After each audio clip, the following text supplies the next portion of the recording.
All right, so just to kind of start off, the spark you seem to have provided here the last couple of games, what was kind of the origin of that? What did you kind of prioritize doing before that Wisconsin game that has kind of led to the impact you've made here? Yeah, I think, for me, whenever I'm on the court, I try to play hard and, be a guy who's going to grab rebounds for us and make a lot of energy plays. And, obviously I got the start at Wisconsin, and, I think that gives you a little extra fire to go out and compete hard and give your all. And, I think for me, moving forward, that's going to continue to be my role and make sure that we don't fall into those lulls from an energy standpoint. Because I think that when we, play with energy and we play with some fire, that I think we're really, we're a really tough team to beat. So moving forward, I think that's going to be big. Right. Those practices before that Wisconsin game, was that just you being what you always are, or did you say, hey, this team needs this right now and maybe I can provide it? Yeah, I think definitely, we needed a little bit more of it. I think we need to work on our consistency in that regard with energy. I think, we need to come out, start a game, start a halves, and be, the more aggressive and the tougher team. So I think if I can provide that, right. I think it'll really help. Right.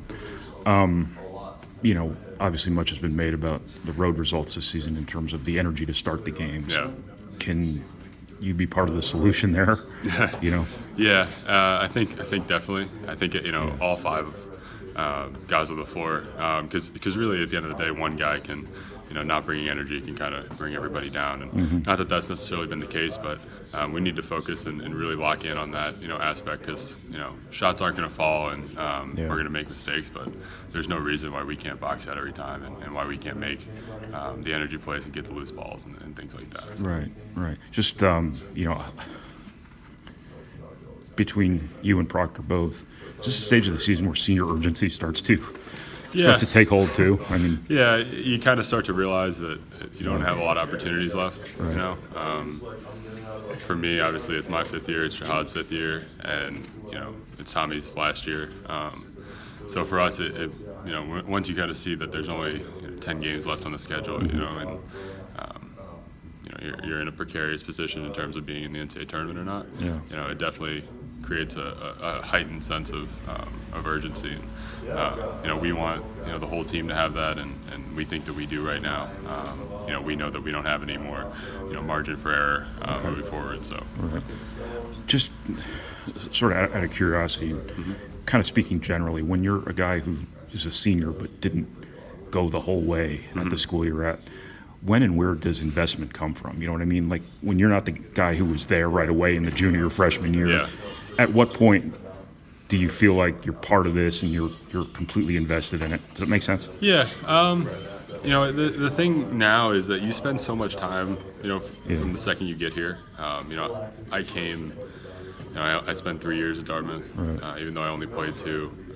And then I came here last year, and you spend the whole summer and the whole fall with guys. And I think that's, during the off season, during your first years, when you really start to kind of get acquainted. And, it takes a while to really settle in. And then, right. For me, at least for my second year, you really felt like, really feels like home, and you're comfortable with everything, and how everything works and things like that.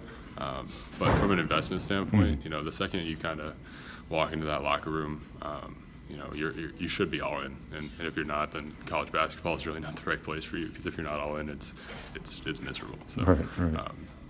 It's a lot of fun when you're winning, but you have to be invested all the time. Right.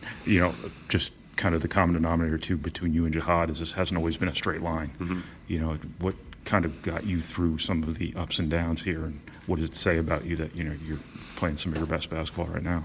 Yeah, I think I don't want to be too cliched, but there's going to be a lot of ups and downs for the rest of my life, and making sure that one of the things I try to pride myself on is just being prepared for whatever comes my way, and controlling the things I can control, because I can't control whether I play 30 minutes or I play 5 minutes, or guys get in foul trouble and I'm playing center or whatever. So just trying to mentally be prepared at all times, and taking care of what I can take care of. I think is the biggest thing.